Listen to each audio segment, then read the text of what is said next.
আরে কোথায় ছিলি তুই? আধা ঘন্টা তুই তোর জন্য এখানে দাঁড়িয়ে আছিস, চল তাড়াতাড়ি।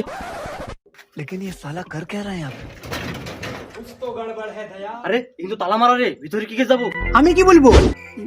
হ্যাঁ, তুই একটা কাজ কর, বিড়ি ধরা। বিড়ি ধরে গেছে বস।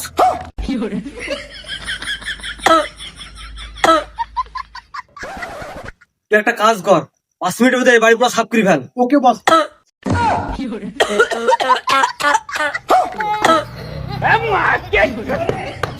হাতকে বললাম এখানে চুরি করার জন্য, আর তুই পুরো বাড়িতে মসুক করে বেড়াছিস।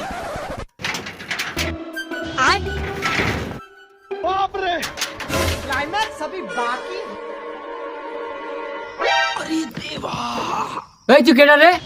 আমার ঘরে চুরি করছিস? আজ তো তোকে মাইরিয়ে ফেলবো। ভাইয়া মারার আগে আমাকে একটা বিড়ি খেতে দেন, তাহলে অনেক মেহেরবানি হবে। অনেক অনেক ধন্যবাদ ভাইয়া, একটু সাইকেলে বসি। বসো। हाथ थारी बात